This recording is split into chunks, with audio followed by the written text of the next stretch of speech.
I think what I would say in answer to this question is it doesn't always aid reflection, because poor quality supervision, or supervision that's just about how many cases have you got, have you done this, have you closed that, what's the latest, have you done your stat visit on time, that's all about data gathering, doesn't aid reflection. And in actual fact, I think it can hinder reflection in some ways, can almost be the opposite, because a worker come into that, especially say if you're a very new worker and you don't have previous experience of supervision, maybe think that's what social work is about. It's about just gathering data and crunching that and making sure targets are met or whatever, rather than actually really being reflective.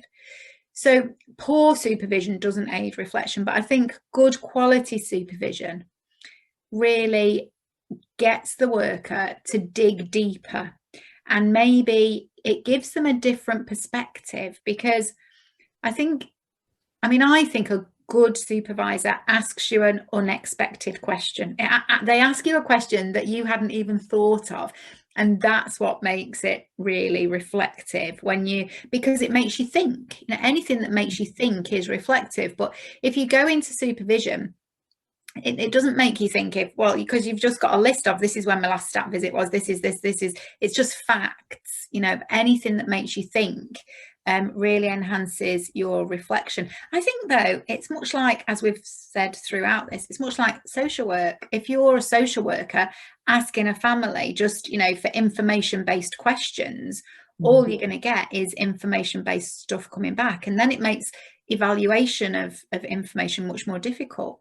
Whereas if you're asking questions that really make that parent think about their parenting and about their child's situation, that's really going to enhance your intervention. And that's why your assessment can be an intervention in its own right, if you're exploring things in the right kind of way. So I suppose it's that bit about the way supervision is done can enhance reflection, but it can also limit reflection. I think that's the starting point from my perspective. But what about from your perspective in terms of, in practice, what really works in supervision, do you think? I think definitely having that space and somebody to ask you those, like you say, unexpected questions, but also to dig that little bit deeper.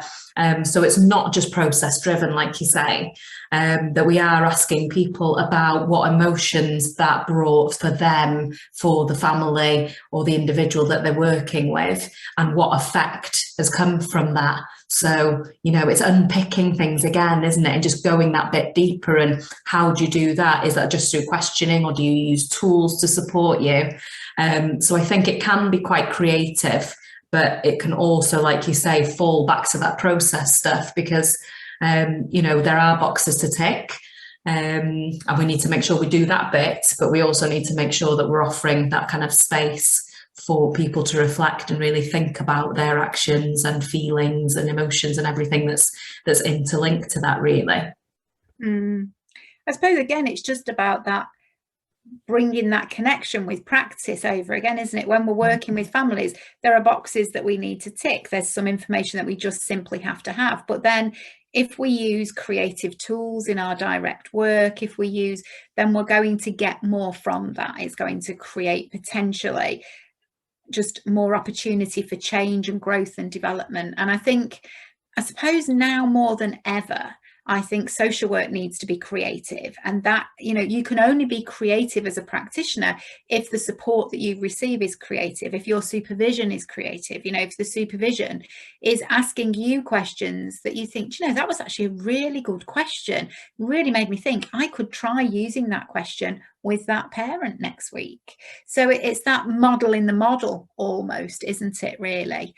And I think that's why, that's how you bring good supervision skills and good social work skills together. And it's that bringing of those together that creates a harmony that I think provides reflective space within supervision. So I think that is really important. Yeah, I think that point about modelling is really interesting, because I think there's a lot that we can take. I think sometimes we can go into supervision expecting just answers from a manager, like, I want you to tell me what to do and just fix it for me, when we know in social work we shouldn't be doing that with families. So why are we doing that ourselves as social workers?